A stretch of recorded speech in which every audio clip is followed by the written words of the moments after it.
এই দেশটাও ঠিক নিরাপদ এবং নিশ্চিন্তে আমরা বাস করতাম। হঠাৎ করে এই দাদাদের ষড়যন্ত্র মতো দুই পাকিস্তানকে ওরা আলাদা করে দিল, নিজেরা আলাদা হয়ে আমরা দুইটাকে এক করে আমাদের আলাদা করে দিল। এরপরেই তো আমাদের নিরাপদ এবং নিশ্চিন্ত জীবন উঠে গেছে, সব চাইতে বেশি উঠে গেছে। এর পরের শব্দে দেখেন, ইয়াতিহা রিজকুহা রাগাদাম মিন কুল্লি মাকান। 1947-এর আগ পর্যন্ত, যদিও এটা বাংলাদেশ সম্পর্কে না, এটা কাবা শরীফ নিয়ে আল্লাহ জানিয়েছেন মক্কা। তাফসিরে ইবনে কাসিরের ভেতরে মক্কা এই শব্দটা দেওয়া আছে। মক্কা তো এত নিরাপদ ছিল, তামাম দুনিয়ার ভেতরে ওই সময় এত নিশ্চিন্ত ছিল, বাইরের মানুষগুলো এখানে এসে নিরাপদ এবং নিশ্চিন্তে বাস করত। তামাম দুনিয়ায় 257টা রাষ্ট্র। 1947 সালের আগ পর্যন্ত আমি ইতিহাস যা পড়েছি, যারা মুরব্বী আছে জিজ্ঞেস করবেন, এই দেশেও নিরাপদ এবং নিশ্চিন্তে বাস করা যেত। ষড়যন্ত্র করে আমাদেরকে এমন একটা অবস্থায় দুইটা জিনিসই ওরা তুলে দিয়েছে। আজ আর নিরাপত্তা নেই, আমরা নিরাপদ না। 2 নম্বরে আমরা নিশ্চিন্তে বাসও করতে পারি না। আমাদের কাছে রিজিক, উপকরণ, জীবন উপকরণ যেগুলো আল্লাহ বিভিন্ন জায়গা থেকে পাঠাতেন, বিশ্বের বিভিন্ন জায়গা থেকে আমাদের রিজিকের ব্যবস্থা হতো। কারণ ওই সময়ের মানুষের ঈমান আর এই 2024 সালের ঈমান এক না। এই কথা বলে না কেন? ওই সময় আপনি ইতিহাস পড়েন বাংলাদেশের, ফজরের নামাজের পরে অনেকেই বাড়িতে কোরআন শরীফ তেলাওয়াত করে এরপরে কাজে কামে হাত দিত। কোরআন পড়লেই না, তারা কোরআনে কারিম বোঝার চেষ্টায় ছিল, যা পড়তো ওটা প্র্যাকটিক্যাল লাইফে মিলাতো। 24 সালে এসে এখন আর ওইটা নেই। সকালবেলা শুরু হয় অনেকের বাড়িতে গান দিয়ে। কথা বলেন না কেন? আমরা আবার ওই পুরনো ঐতিহ্যে ফিরে যেতে চাই। ফজরের নামাজ অন্তত জামাতে পড়ার পরে নারী পুরুষ বাড়িতে হোক, যেখানে হোক, আল্লাহর কোরআন দিয়ে দিন শুরু হবে। কারা কারা এটা মেনে নিতে পারেন দেখি তো? লিল্লাহে তাকবীর। এই হাত তোলেনি কে দেখেন তো? আলহামদুলিল্লাহ। থাক, এ মাহফিল সাকসেস হবে যদি সকাল থেকে আমল শুরু হয়। আর এটা করার জন্য আপনারা এই মাদ্রাসা প্রতিষ্ঠা, এখানে কোরআন শেখানো হয় না। সুতরাং আমি আশা করব ছেলেদেরকে মেয়েদেরকে অভ্যাস গড়ে তুলতে হলে এরকম জায়গায় দেবেন। এখান থেকে আল্লাহর কোরআন জানবে, বুঝবে, পড়বে, সকালবেলা থেকে আমল শুরু করবে। তাহলে আপনার পরিবারে, সমাজে, রাষ্ট্রে একটা নিরাপদ এবং নিশ্চিন্তে বসবাসের গ্যারান্টি আমার আল্লাহ আপনাকে দিয়ে দেবেন। আমার কুষ্টিয়ার হানিফ সাহেবের বাড়ির দিকে তাকান। বাড়িটা এখন পরিত্যক্ত। বিকাল 5টা বাজতে বাজতে দেখলাম মানুষ পায়খানার প্যান পর্যন্ত খুলে নিয়ে চলে গেছে। এটা শুধুমাত্র কুষ্টিয়া না, 630টা থানা আছে এই দেশে। এখন যতগুলো থানায় আমি কম বেশি গেছি, কোন জালেমের ঘর দেশের মানুষ আর স্থির রাখে নাই, সব শেষ করে দিয়েছে। আল্লাহ এতটুকু বলে শেষ করে দেননি। এখন আমাদের জন্য এখান থেকে শিক্ষা কি? ইন্না ফি যালিকা লায়াতাল লিকাউমিন ইয়ালামুন। আল্লাহ এখানে লামে তাকিদ দিয়েছেন। আল্লাহ পাক বলেন, অবশ্যই এই ঘটনার ভেতরে তোমাদের জন্য শিক্ষা আছে। 5 আগস্টেও তোমাদের জন্য শিক্ষা আছে। কি সেটা? জালেমদের, এত বড় বড় বিশাল শক্তিশালী জালেমদের ঘর যদি আমি আল্লাহ সব পরিত্যক্ত বানিয়ে দিতে পারি, আগামীতে যারা চেয়ারে বসবে এরাও যদি জালেম হয়, তাদেরকেও আল্লাহ এভাবে পরিত্যক্ত বানিয়ে দেবে। এই জন্য আমরা সাবধান থাকি, সামনে যেই আসুক সে যেন জুলুমকারী না হয়। কথা বলে না কেন? কারণ জুলুম এই শব্দটা এত ঘৃণিত। আল্লাহ পৃথিবীতে সবচাইতে বেশি ঘৃণা করেন জুলুমকে। হযরত আদম আলাইহিস সালামকে আল্লাহ জানিয়েছিলেন, وَقُلْنَا يَا آدَمُ اسْكُنْ أَنْتَ وَزَوْجُكَ الْجَنَّةَ وَكُلَا مِنْهَا رَغَدًا حَيْثُ شِئْتُمَا। বিয়ে হয়ে গেছে, আদম এবার বউ নিয়ে বাড়ি চলে যাও, তার মানে জান্নাতে যাও। বাড়িতে যাবার পরে নিজে যা খাবে, স্ত্রীকে ওই মানের খাবার, ওই মানের পোশাক পরাবে, এটা তার অধিকার। যদিও অনেক স্বামী অধিকার দিতে চায় না, বলে দুনিয়ার কাজ না, এটা দুনিয়ার কাজ না। যে মানের খাবার মানুষ খাবে, ওই মানের খাবার স্ত্রীর জন্য, সন্তানের জন্য ব্যবহার করবে উপযুক্ত করে, এটা তার অধিকার। মেয়েরা যে অধিকার না বুঝে, কিছু উশৃঙ্খল বিশৃঙ্খল মানুষের উস্কানিতে পা দিয়ে তারা মিছিল বের করে, তারা সংগঠন বানিয়েছে, নারী পক্ষ, নারী স্বাধীনতা আন্দোলন, নারী বিপ্লব পরিষদ, নারী মুক্তি পরিষদ, 13টা প্রায় সংগঠন কাজ করছে এই দেশে। নারীদের যে অধিকার আল্লাহ রাসূল দিয়েছেন, একটা আদায় করার জন্য না, সব ওদের ভোগ করার জন্য। এই জন্য মেয়েদের যে অধিকার আল্লাহ কোরআনে দিয়েছেন, ওরা যদি জানতো, আমার মনে হয় এই অধিকার আদায়ের জন্য ওরা রাস্তায় নামতো।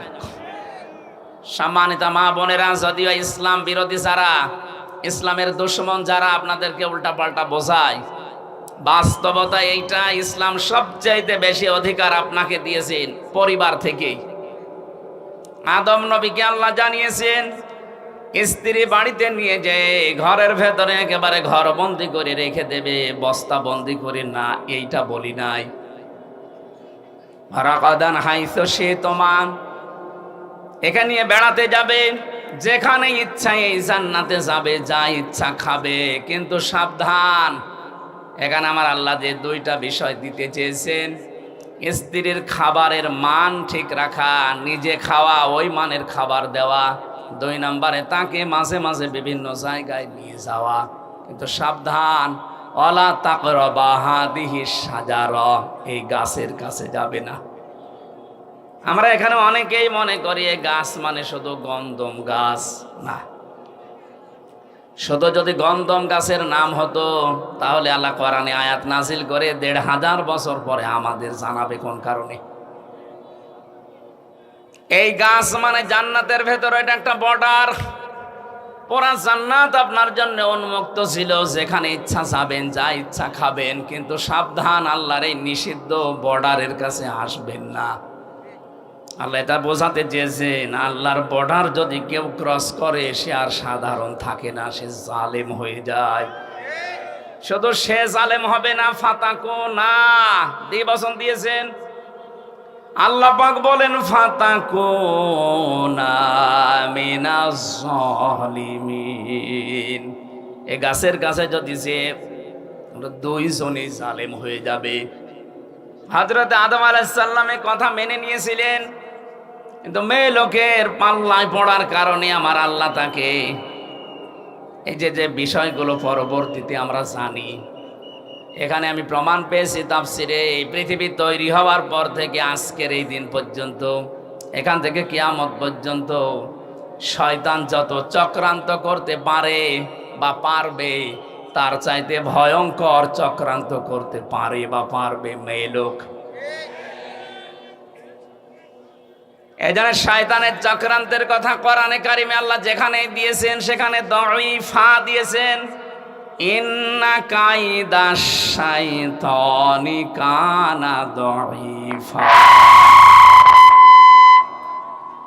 আল্লাহ পাক বলেন সূরা নিসার ৭৬ নম্বর আয়াতের শেষের দিকে আছে, রব্বুল আলামিন বলেন, জেনে রেখো, অবশ্যই শয়তানের যত চক্রান্ত আছে সবগুলো একেবারেই দুর্বল। একেবারেই, আরো জোরে বলেন, একেবারেই। সিস্টেম অপর পৃষ্ঠায় দেখুন, আল্লাহ পাক যেখানে মেয়ে লোকের কথা দিয়েছেন চক্রান্তের ব্যাপারে, সেখানে দাঈফা দেয়নি। ইন্না কাইদাকুন্না আযীম। সূরা ইউসুফের 28 নম্বর আয়াতের শেষের দিকে আল্লাহ জানিয়েছেন, শয়তানের চক্রান্ত দুর্বল, কিন্তু মেয়েদের চক্রান্ত ভয়ঙ্কর। এই আয়াতটা যার জন্য আল্লাহ নাজিল করেছিলেন, তার নাম জুলাইখা। যদিও আল্লাহ জুলাইখার নাম এখানে দেননি, পরা কোরআনে কারিমের ভেতরে যেই মেয়ে লোকের নাম আল্লাহ দিয়েছেন, সেই মেয়ে লোকের দেখবেন স্বামী নেই। যেমন হযরতে মরিয়ম, স্বামী আছে? কথা বলে না কেন? কিন্তু যতগুলো মেয়ে লোকের নাম ইনডাইরেক্ট আছে, ওই প্রত্যেকটি মেয়ে লোকের স্বামী আছে। তাফসিরে মুফাসসির বোঝাতে চেয়েছেন, পৃথিবীর মেয়েরা, দুনিয়ায় যদি কেউ তোমার না থাকে, স্বামী যদি মাথার উপরে থাকে, বুঝবে দুনিয়াটা আছে। স্বামী যাদের মাথার উপরে নেই, সারা পৃথিবী তোমার আন্ডারে থাকলেও বুঝবে তোমার কেউ নেই। উপরে ছাদ না থাকলে ঘরে থাকা যায়? আরো জোরে বলেন। স্বামী কি আপনি বোঝেন? স্বামী যে কি জিনিস, কোথায় রাখা দরকার আপনি জানেন? নবীজি মাঝে মাঝে বলতেন, মেয়েরা, আল্লাহ বাদে সেজদা দেওয়া জায়েজ নেই। আল্লাহ পাক বাদে যদি সেজদা দেওয়া জায়েজ থাকতো, মেয়েদের কানের কাছে মুখ নিয়ে বলতাম, মেয়েরা যা করো স্বামীর পায়ে সেজদা করো। কোথায় তাদের মর্যাদা আপনি টের পাননি? আজ যারা স্বামীকে বাদ দিয়ে অন্য জায়গায় উল্টাপাল্টা কাজ করে বেড়াচ্ছেন, আপনি জেনে নেন, আপনি বুঝে নেন, বিশ্বাস করেন আপনি জাহান্নামী। প্রশ্ন আসতে পারে, আমার স্বামী চরিত্র ভালো না, ও একটু খারাপ, এই কারণে আমি লাইন করেছি। আপনার স্বামী কি ফেরাউনের চাইতেও খারাপ? এক কথা বলে না কেন? আপনার স্বামী যত খারাপ হোক এই পৃথিবীতে, ফেরাউন মার্কা স্বামী তো না। শুধু আল্লাহর উপরে ঈমান আনার কারণে তার নিজের স্ত্রীর হাতের ভেতরে ব্রেক লাগিয়েছে, পায়ের ভেতরে শলাকা লাগিয়েছে, কপালের ভেতরে ব্রেক লাগিয়ে মাথার উপরে গরম তেল ঢেলে দিয়েছে। আপনার স্বামী কি এই করেছে আপনি বলতে পারবেন? না, দুই একটা একটু চড় থাপ্পড় দিতে পারে। অথচ তারও তো স্বামী কি করেছে আপনি দেখেন। কোরআনে কারিম এটা বলছে আমাদেরকে, إذ قالت رب ابن لي عندك بيتا في الجنة إلى آخر آية। সূরা তাহরিমের ভেতরে আছে 12 নম্বর 11 নম্বর আয়াত। রব্বুল আলামিন বলেন, আমি দৃষ্টান্ত দিয়েছি, তোমরা একটু আসিয়ার দিকে তাকাও। তার স্বামী যা করছিল তার সাথে, এ বিশাল অবস্থা দেখার পরে আমি আল্লাহ নিজে ফেরেশতা জিবরাইলকে দিয়ে জান্নাতটা পাঠিয়ে দিয়েছি, যাও জান্নাত দেখাও।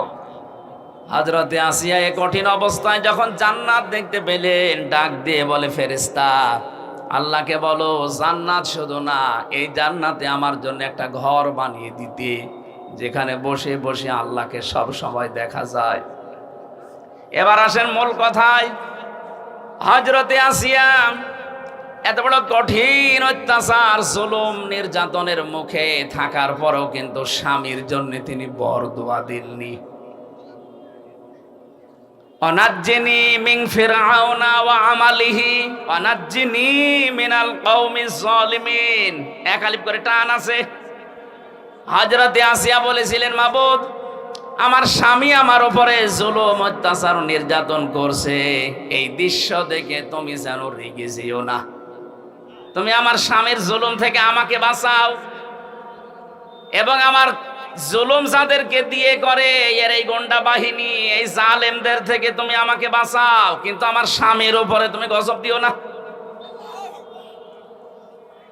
আপনি একটু খেয়াল করে দেখেন তো, কোন পর্যায়ে দাঁড়িয়ে তিনি এই দোয়া করছেন, যেখানে জীবন মরণ নিয়ে টানাটানি, মাথার উপরে গরম তেল চলছে, চুলগুলো উঠে যাচ্ছে, উলঙ্গ অবস্থায় রেখে, হাতে পায়ে ব্রেক লাগিয়ে, কপালের ভেতরে শলাকা লাগিয়েছে।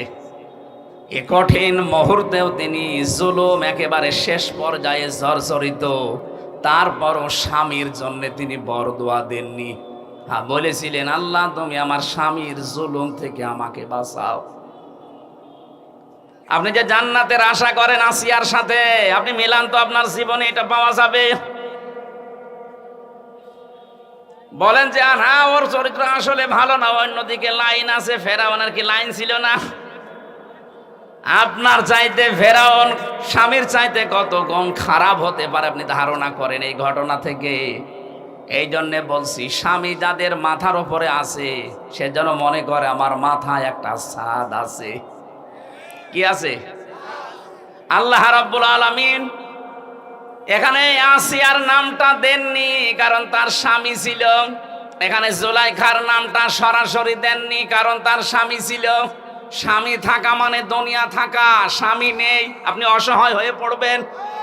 কত রকমের উলট পালট কথা, টিটকারি মস্কারি ফাউল কথা শোনা লাগবে সমাজে, আপনি টেরও পাচ্ছেন না। এজন্য স্বামী বাদ দিয়ে যারা একা একা চলতে চান, বাবার বাড়িতে গিয়ে মন মতো চলবেন বলে আশা করে আছেন, আপনি ধ্বংস হয়ে গেছেন। হযরতে আসিয়া এবং জুলাইখার নাম কেন বললাম? তাদের নাম আল্লাহ কোরআনে দেয়নি, কারণ তাদের স্বামী ছিল। কি ছিল বলেন বলেন? স্বামী খারাপ হোক, কিন্তু স্বামী তো আল্লাহ কায়দা দিয়েছেন, কন্যা দিয়েছেন বহু বচন। কেন আল্লাহ তার নামটা দিয়ে দিলে তো হয়েছে তো কি? ইন্না কাইদি কন্নি বা কি শব্দটা দিলেই তো অর্থ আমরা পেয়ে যেতাম, কারণ এখানে আল্লাহ জুলাইখার নাম বলছেন। কিন্তু বাস্তবে দেখলাম নাম না দিয়ে বহু বচন দিয়ে আল্লাহ এটাই জানাতে চেয়েছেন, মেয়েদের যে চক্রান্ত এটা জুলাইখার একা না, কিয়ামত পর্যন্ত জুলাইখার মতো এরকম ষড়যন্ত্রকারী মহিলারা যাবে। আমার মনে হয় ওইটা একটা বাংলাদেশে আমরা পেয়েছিলাম। এক কথা বলে না কেন? এর এই ষড়যন্ত্রের কারণে হাজারো আলেম এই 15.5 বছরে জেল খেটেছে, হাজারো মানুষ মানবতা ধ্বংস করেছে এই চক্রান্তের কারণে। পাশের রাষ্ট্রে ছিল মায়ানমারে আর একজন, ওর চক্রান্তে কত লক্ষ লক্ষ মানুষ দুনিয়া থেকে বিদায় নিয়েছে, ও নাকি শান্তিতে নোবেল পেয়েছে। ওর কারণে কত মানুষ এই দুনিয়া থেকে বিদায় নিয়েছে, আদম সন্তান। কথা বলেন ঠিক কিনা? আমাদের যেটা জুলাইখার, যাই হোক, এর কারণেও কত মানুষ, 2732 জন মানুষ অলরেডি এ দেশ থেকে কিছুদিন আগে মরে গেল। এই জন্য ওনার নাম এখন আপনি ইন্টারনেটে সার্চ দেন, 6 জনের নাম পাবেন পৃথিবীতে হত্যাকারী গণহত্যার তালিকায়। একজন হিটলার, চেঙ্গিস খান, বাকি আমাদের পাশের রাষ্ট্রে আছে যিনি, ওনার নাম আছে, আর যিনি পালিয়ে ওনার কাছে গেছে ইনার নাম আছে। বাকিগুলো আমি নাই নাই বললাম। আপনি বলেন তো, যাদের নাম গণহত্যার তালিকায়, কত মানুষের রক্ত যারা চোষণ করেছে। এই যে আমার ফাঁসি চাই, এই বইটা আমি পড়েছিলাম, দেখলাম ওখানে লিখেছে মতিউর রহমান রেন্টু সাহেব, উনি নিজে লিখে দিয়েছে যারা পালিয়েছে ওদের 2 জনের অভ্যাস চরিত্র এই ছিল, কেউ যদি মারা যেত তার রক্ত দেখে তারা খুশি হতো। আমি যেটা বোঝাতে চাচ্ছি আপনাদেরকে, মেয়েদের চক্রান্ত যেহেতু ভয়ঙ্কর, এটা বসে নেই, কিয়ামত পর্যন্ত এটা চলতে থাকবে। এই জন্য নবীজি ইন্তেকালের আগে জানিয়েছেন, এই পৃথিবীতে আমার উম্মতের জন্য সবচাইতে ভয়ঙ্কর জিনিস আমি রেখে গেলাম 2টা, তার 1 নম্বরে মেয়ে লোক। এটা থেকে আমাদেরকে খুব সতর্ক থাকা লাগবে। আজ বাংলাদেশে অনেক মেয়ে লোক এখন মেয়েতে মেয়েতে বিয়ে করবে এই স্লোগান তুলেছে। 4-5 দিন আগে কুষ্টিয়াও 2 জন ধরা পড়েছে।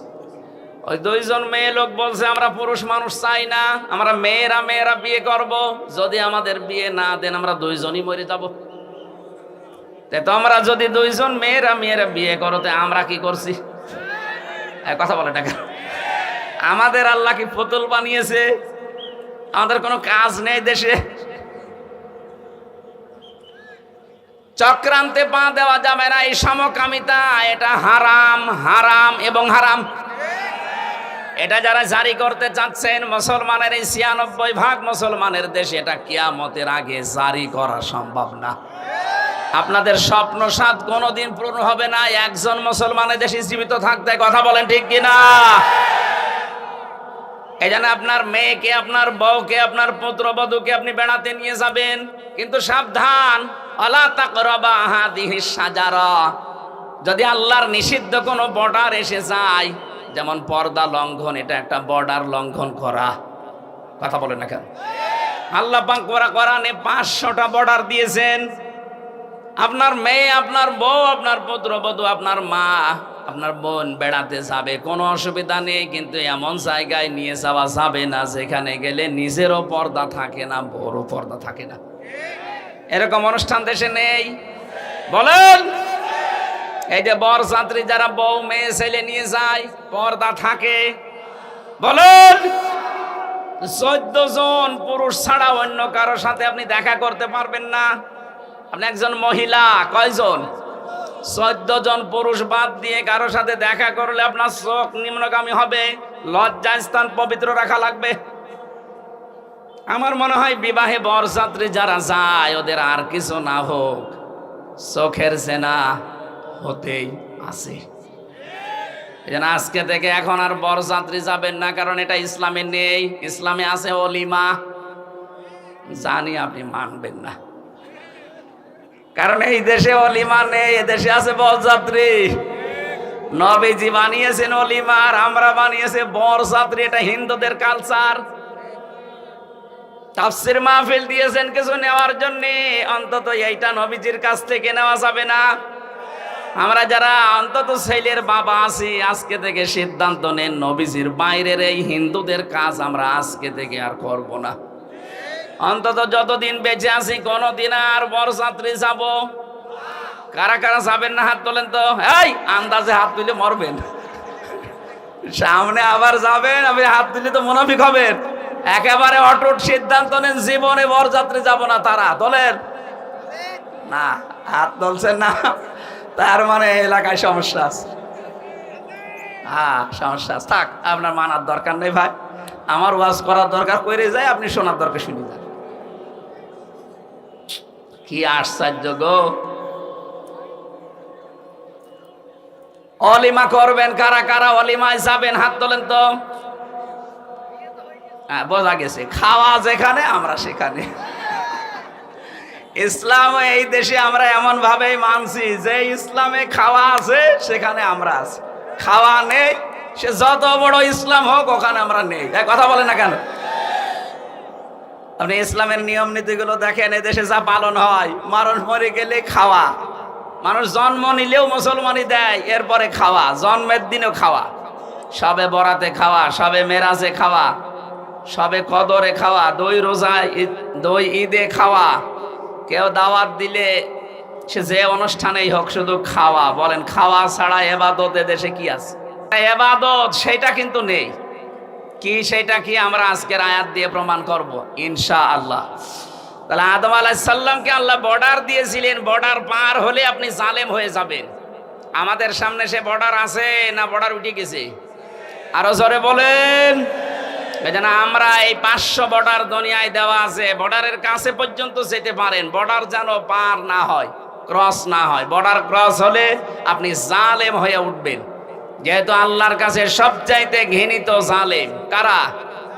আরো জোরে বলেন। এজন্য আগামীতে যারাই আসবেন এই লামে তাকিদ দিয়ে আমি এইটাই বোঝাতে চাচ্ছিলাম এতক্ষণ, আমি যাই করি অন্তত যেন জালেম হয়ে না যায়। অনেকে তো এখনো আন্টি শান্টি বসিয়ে বসে আছে, আর একটু পাইছি আর দেখেন কি করি। না, জুলুম করা যাবে না, তাহলে আপনার বাড়ি ঘর ওই রকম পরিত্যক্ত হয়ে যাবে হানিফের মতো।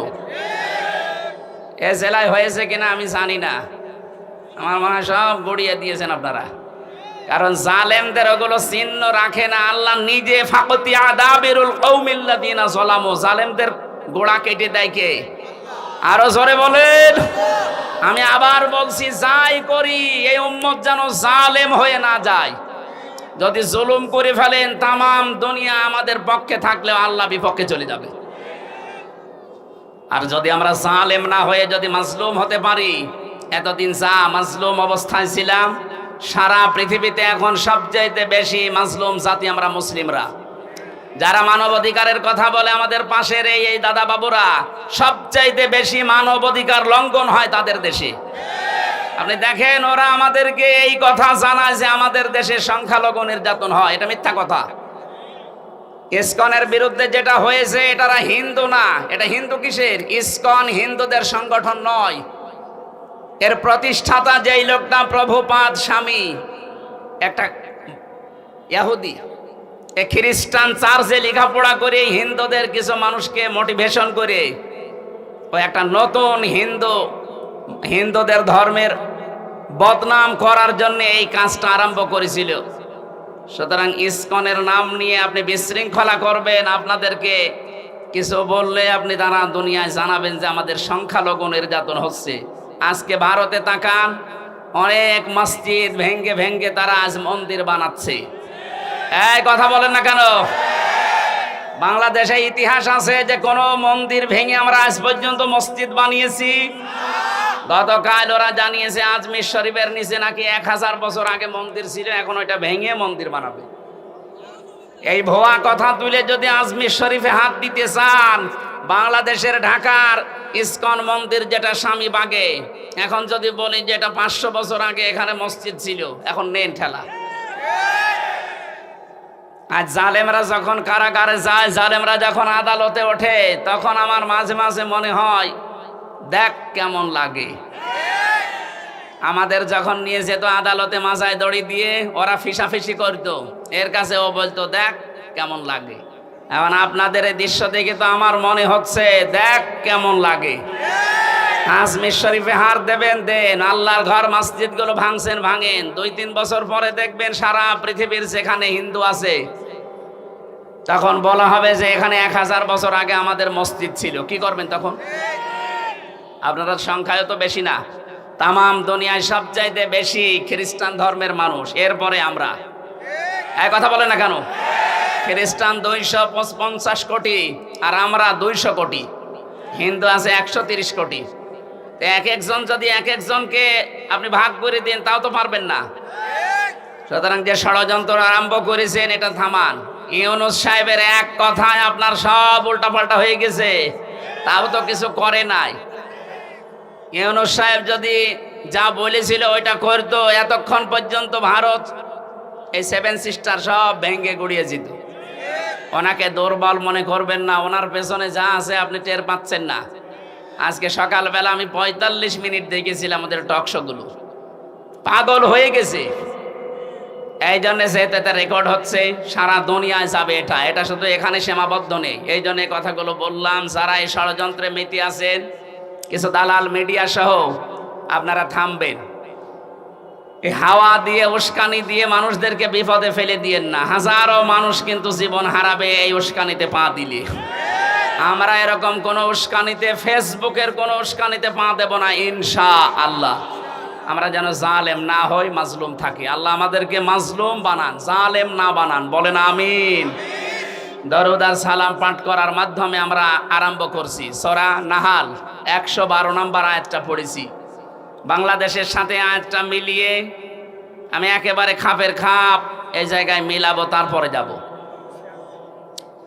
আল্লাহ পাক বলেন, দরাবাল্লাহু মাসালান ক্বরিয়াতান কানাত আমিনাতাম মুতমাইন্না। আমি একটা গ্রামের উদাহরণ দিচ্ছি তোমাদের সামনে। কে বলছেন? আল্লাহ বলেন একটা গ্রামের উদাহরণ তোমাদের সামনে দিলাম। কি ছিল সেই গ্রামে? 2টা কথা আয়াতে আল্লাহ দিলেন। কানাত আমিনাতাম মুতমাইন্না। 1 নম্বরে সেই গ্রাম ছিল নিরাপদ, 2 নম্বরে ছিল নিশ্চিন্ত।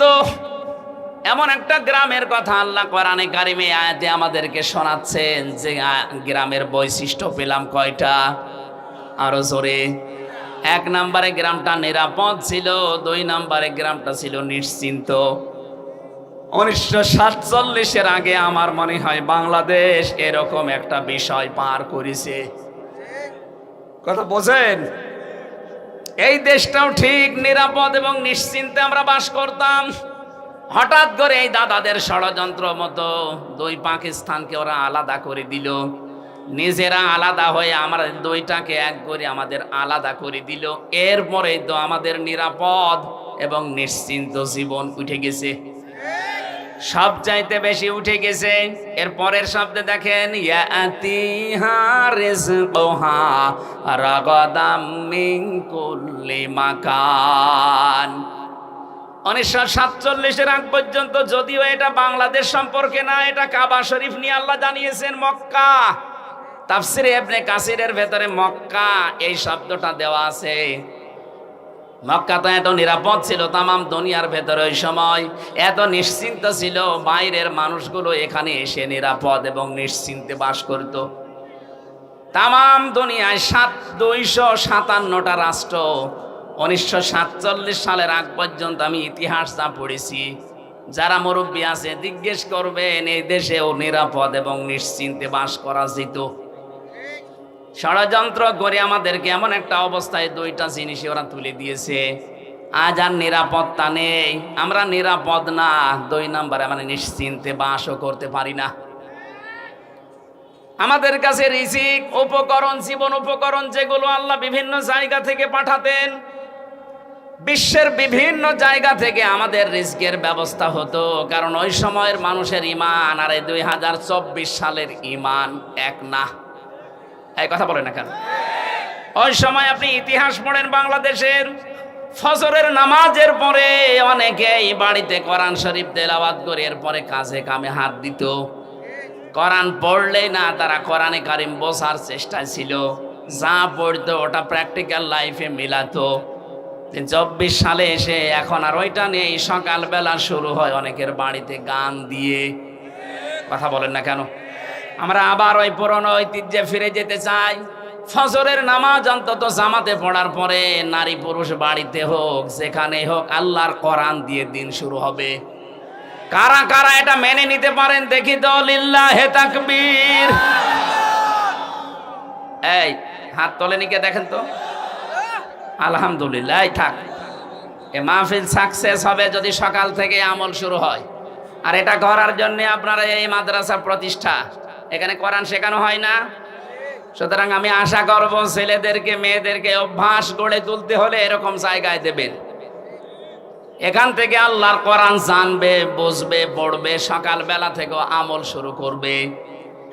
তাহলে আপনার পরিবারে, সমাজে, রাষ্ট্রে একটা নিরাপদ এবং নিশ্চিন্তে বসবাসের গ্যারান্টি আমার আল্লাহ আপনাকে দিয়ে দেবেন। কারণ নিরাপত্তা এবং নিশ্চিন্ত শহর বানাতে পারেন কে? কোরআনে কারিমে আল্লাহ জানিয়েছেন, ওয়ামাং দাখালাহু কানা আমিনা। এই ভালো করে খেয়াল করেন, ওয়ামাং দাখালাহু কানা আমিনা। আল্লাহ পাক বলেন এই যে কাবা শরীফ যেটা, এখানে আসলেই সে নিরাপদ। এখানে আসলে কি? কেন? কারণ এই জায়গাটা কন্ট্রোল করছে আল্লাহ ফেরেশতাদেরকে দিয়ে। এই পৃথিবীতে একটাই জায়গা যেখানে তাকিয়ে থাকলে সওয়াব পাওয়া যায়, কাবা শরীফ। যতক্ষণ তাকিয়ে থাকবেন সগীরা গুনাহগুলো আল্লাহ সরিয়ে দেবে, আর একটা একটা করে নেকি লিখতে থাকবে। এখানে এরিয়ার ভেতরে কেউ প্রবেশ করলে সে নিরাপদ পেয়ে যায়, নিরাপত্তা পেয়ে যায়। এটা দেন কে? আরো জোরে বলেন। বাংলাদেশ তো আর কাবা শরীফ না। এই কথা বলেন না কেন? 6000 কিলোমিটার দূর আমরা কাবা থেকে। ওখানে গেলে যেহেতু নিরাপত্তা পাওয়া যায়, স্বস্তি পাওয়া যায়, শান্তি পাওয়া যায়, ভয় দূর হয়ে যায়। তাহলে আমাদের এই 56,000 বর্গ মাইল যদি আমরা নিরাপত্তা দিতে চাই, আল্লাহর কোনো ঔষধ নেই। সূরা আনআম 82 নম্বর আয়াত ভালো করে বাড়িতে মিলাবেন। আল্লাহ পাক বলেন, আল্লাযীনা আমানু ওয়া লাম ইয়ালবিসু ঈমানাহুম বিযুলমিন উলাইকা লাহুমুল আমনু ওয়া হুম মুহতাদুন। বলেন আল্লাহু আকবার। আল্লাহ বলেন যারা ঈমান আনে আর ঈমানের সাথে কোনো মানুষ যদি তাদের শিরককে মিশ্রণ না করে, আমি আল্লাহ এই মানুষগুলো, উলাইকা যারা এখানে আলেম আছে, উলাইকা দিয়েছেন আল্লাহ যেন এভাবে ইশারা দিয়ে জানিয়েছেন, উলাইকা এই মহেশপুরের জলিলপুরের এলাকার এই মানুষগুলো লাহুমুল আমনু, এদের জন্য নিরাপত্তা। তাহলে আমরা যদি বাংলাদেশের 56,000 বর্গ মাইলকে শান্তি, স্বস্তি, নিরাপত্তা দিয়ে ঢেকে রাখতে চাই, এ দেশ থেকে জুলুম আর শিরিক বিদায় করা লাগবে। কথা বলেন না কেন? এদেশে জুলুম আছে না নেই? শিরিক আছে না নেই? সব চাইতে বড় শিরিক আমার আল্লাহর সাথে এখনো অনেকে করছেন, নাকি এটা বলবো না? আমি আগে আয়াতটা বলি, তারপরে আমার গাড়ি আর দোষ আসবে না। এটা আয়াত নাম্বার 65 নাম্বার আয়াত। এটা সূরা জুমারের আগে আয়াতটার দলিল বলি বাড়িছে, আপনি মিলাবেন, তারপরে আপনার নিজের ওপরে দোষ ফেলবেন, আমার উপরে না। ওয়ালাকাদ উহিয়া ইলাইকা ওয়া ইলাল্লাযীনা মিন ক্বাবলিকা লাইন আশরাকতা লা ইয়াহবাতান্না আমালুকা ওয়া লা তাকুনান্না মিনাল খাসিরিন। আল্লাহ পাক বলেন, অবশ্যই হে নবী, আপনার প্রতি আমি ওহী করলাম, আপনার প্রতি আমি ওহী করলাম। এইটা আপনার পূর্বে যারা দুনিয়ায় এসেছিল তাদের প্রতি আমি একই ওহী করেছিলাম। দুনিয়াতে যাই করেন না কেন, লাইন আশরাকতা, আপনিও যদি শিরিক করেন, কে বলছেন? কাকে বলছেন? এই ভালো করে শোনেন, এটা কে বলছেন বলেন তো? কাকে বলছেন? রাসূলুল্লাহ। কাকে? আল্লাহ। লাইন আশরাকতা, যদি আপনিও শিরিক করেন, লা ইয়াহবাতান্না আমালুকা, আপনি যত আমল করেছেন দুনিয়ায় সব আমি আল্লাহ নষ্ট করে দেব, ধ্বংস করে দেব, ব্যর্থ করে দেব। এতটুকু আল্লাহ শেষ করেননি, ওয়ালা তাকুনান্না মিনাল খাসিরিন। লামে তাকিদ নুনে সাকিলা। আল্লাহ বলেন, আমি গ্যারান্টি দিয়ে বলছি, আপনাকে আমি ক্ষতিগ্রস্তদের ভেতরে ফেলে দেব। নবীকে যদি আল্লাহ বলতে পারে, আমরা কোথাকার কে? এবার আসেন, একটা আমাদের দিকে নিয়ে যায়। এক কথায় জবাব দিচ্ছি, এই এদিকে তাকান। আল্লাহ যেটা পারে ওইটা অন্য কেউ পারে, এই বিশ্বাস করার নাম শিরিক। বিশ্বাস করার নাম, আরো জোরে, শিরিক যে করে সে মুশরিক। কথা বলে না কেন? ইন্নাহু মাইয়ুশরিক বিল্লাহ, যে ব্যক্তি শিরিক করবে, ফাকাদ হারামাল্লাহ, তার জন্য আল্লাহ হারাম করে দিয়েছেন আলাইহিল জান্নাহ, জান্নাতকে। মাওয়াহুন নার, তার স্থান একটা জায়গা আছে, তার নাম আগুন। তার নাম কি? ওমালিজ জালিমিনা মিন আনসার। আল্লাহ বলেন, জালেমদেরকে কেউ সাহায্য করছে না, করবে না। বলেন নাউজুবিল্লাহ। এবার আমরা কি নিতে পারি এখান থেকে? আল্লাহ যেটা পারে ওইটা অন্য কেউ পারে, বিশ্বাস করার নাম শিরিক। শিরিক যারা করে তারা, এইবার জোরে বলেন, এ দেশ চালাতে পারে আল্লাহর আইন দিয়ে। আল্লাহ জানিয়েছেন, আলা লাহুল খালক ওয়াল আমর, আমি বানিয়েছি এই পৃথিবী, আমার আইন এখানে চলবে। সুতরাং আল্লাহর আইন বাদ দিয়ে মানুষের তৈরি করা আইন যারা প্রতিষ্ঠার জন্য দল করেন, আন্দোলন করেন, মিছিল মিটিং করেন, আপনি শিরিক করছেন। শিরিক করলে আপনি মুশরিক। মুশরিকের জন্য জান্নাত, জাহান্নাম। জাহান্নাম হারাম বলছেন তো? আমি আশা করছি বোঝাতে পেরেছি, এরপরে আর নামা লাগবে না। আর একটা টাচ দেই, আন্নাল কুওয়াতা লিল্লাহি জামিআ, সব ক্ষমতার উৎসকে। আরো জোরে বলেন, যে যারা বলে ক্ষমতার উৎস জনগণ, তারা শিরিক করছে। শিরিক করলে লোকটা মুশরিক হয়ে গেলে লোকটা, আর কি বলা যায় বলেন তো? এরপরেও যদি কোনো মানুষ শিরিক না ছাড়ে, কিয়ামত পর্যন্ত আপনি চেষ্টা করলে এ দেশকে নিরাপত্তা দিতে পারবেন না। আল্লাহ নিজে জানাচ্ছেন, যারা ঈমান আনে আর ঈমানের সাথে শিরিক মিশ্রণ না করে, শিরিক মিশ্রণ যারা না করে, তাদেরকে আমি নিরাপত্তার দায়িত্বে নিয়ে নিলাম, তারাই নিরাপত্তার হকদার। সুতরাং যত ষড়যন্ত্র বাইরের দেশ থেকে চলছে, যারা করাচ্ছে, এই সবগুলো থেকে মুক্ত হওয়ার জন্য এখন এদের শিরিক মুক্ত করা লাগবে। নিজেরা শিরিক করব না, কেউ করলে করতে দেব না।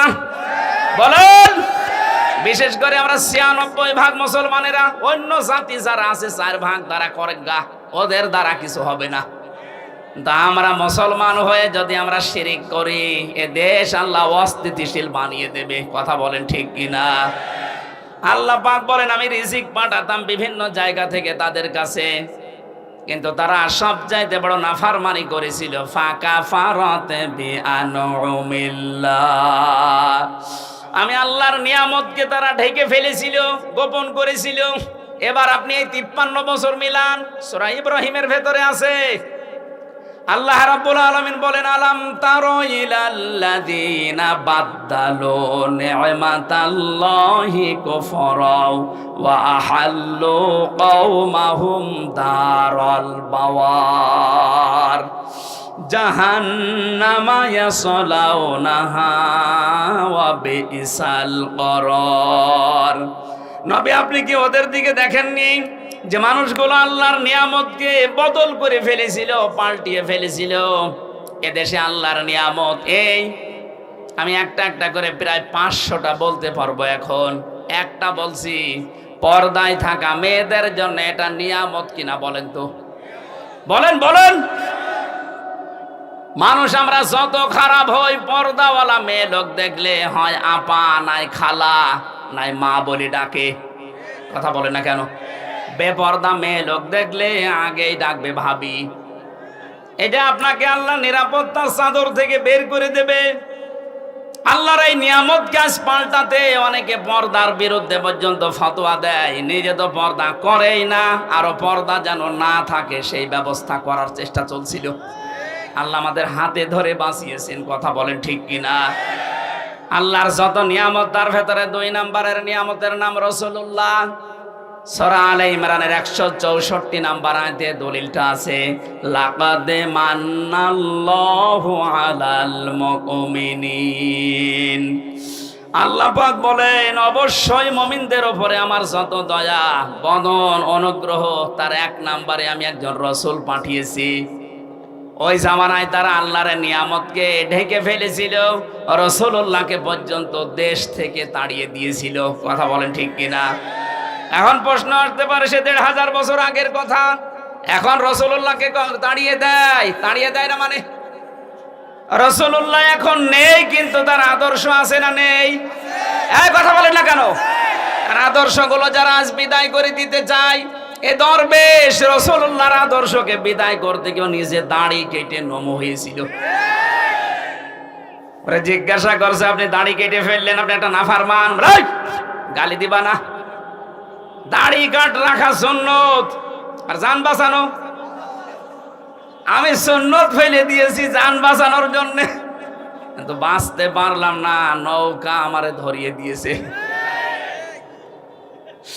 এরা আল্লাহর নিয়ামতকে উলট পালট করে ফেলেছে। ওয়াহাল্লু কওমাহুম দারাল বাওয়ার, ওরা জাহান্নামের দিকে জাতিকে পরিচালিত করেছে মূর্তি পূজার মাধ্যমে, বাবা পূজার মাধ্যমে। আপনি দেখেন না কেন 15.5 বছরে মিলে যাচ্ছে না?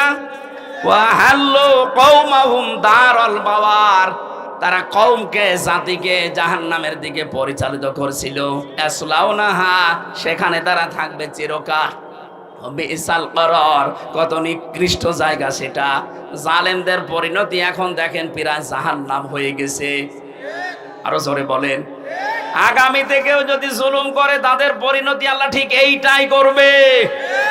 এজন্য শেষে দিয়েছেন ওয়া বিইসাল করার।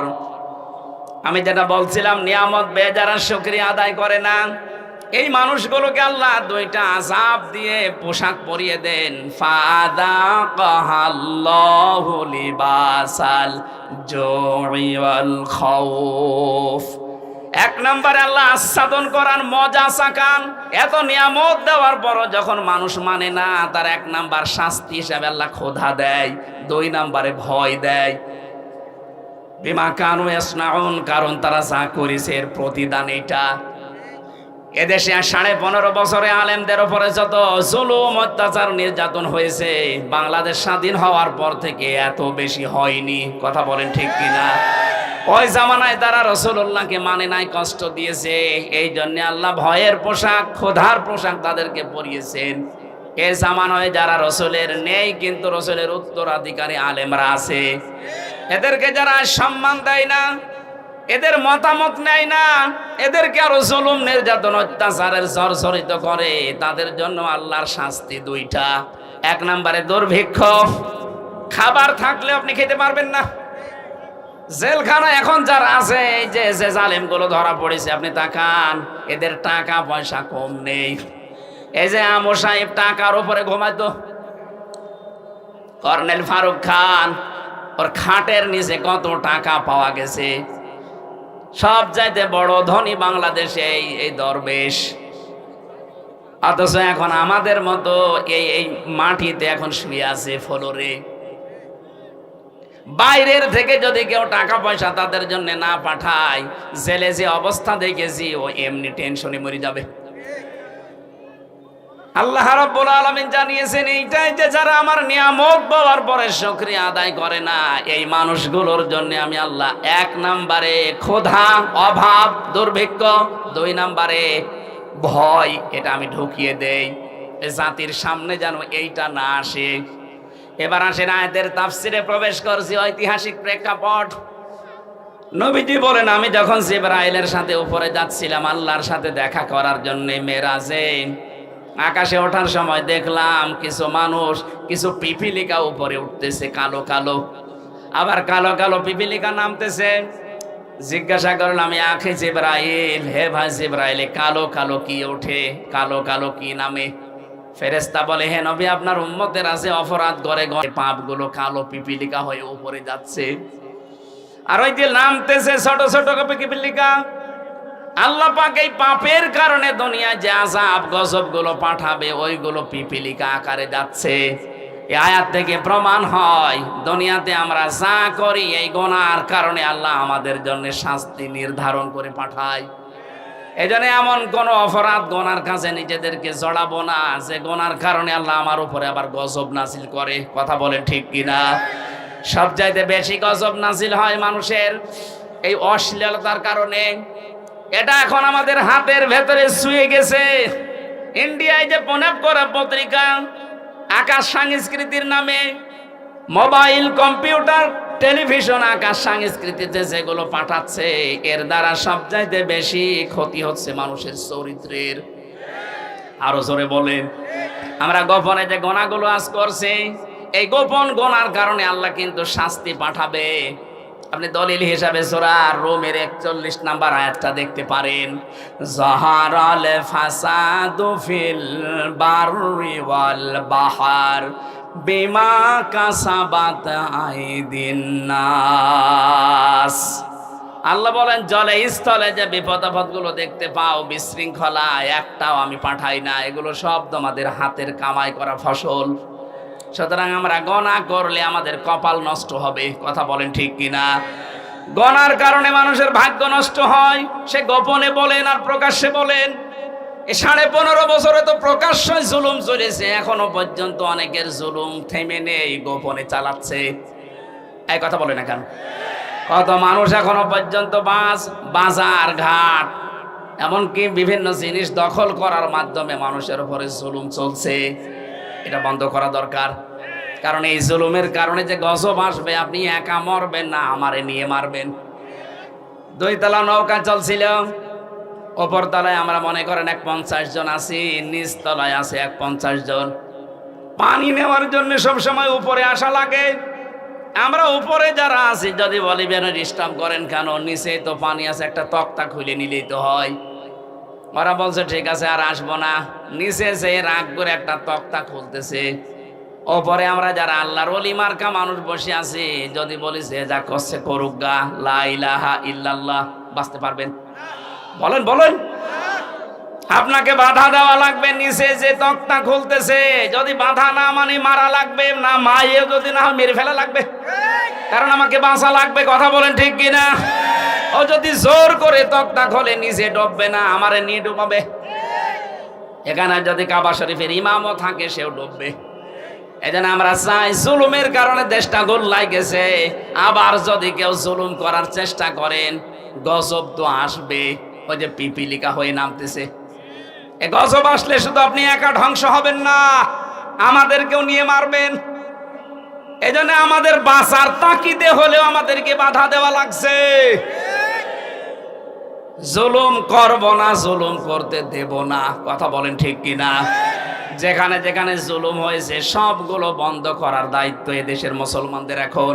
আর সেই সময় কিন্তু এখন আসতেছে, কোন জালেম যেন চেয়ারে বসতে না পারে, জালেমরা যেন ফিরে না আসে।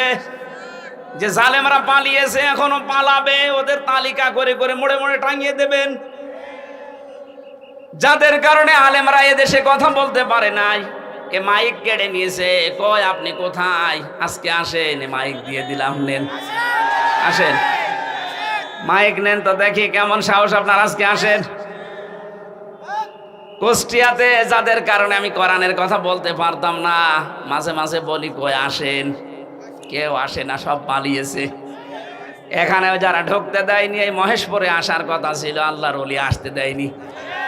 কোথায় আপনি, আসেন, এই আওয়াজ আপনার বাড়িতে যাচ্ছে আমি জানি, আসেন। আজকে মাইক কেড়ে নেন, মাইক আমি আজকে দিয়ে দিলাম, নেন। মহেশপুরবাসী, মূল কথা এইটা, আমরা যে যে ধরনের অপরাধ করব, এই অপরাধের কারণে কিন্তু এই পৃথিবীতে আযাব আর গজব নাজিল হবে। এই জন্য আমরা নিজেদেরকে সংযত থামাবো। কথা বলেন ঠিক কিনা? যদি না থামাতে পারেন, আয়াতের পরবর্তী যে শব্দগুলো এবার আল্লাহ বলছেন, নাকি শেষ করে দেব? থাকবেন কারা কারা শেষ পর্যন্ত? দেখি হাত তোলেন তো, এই হাত তোলেন, দেখেন তো হাত তোলেনি কে, দেখেন তো, ওই যে একটা লোক হাত তোলেনি, তোলেন, তুলে রাখেন, হাত তুলে রাখেন। ভাই হোসাইন কই?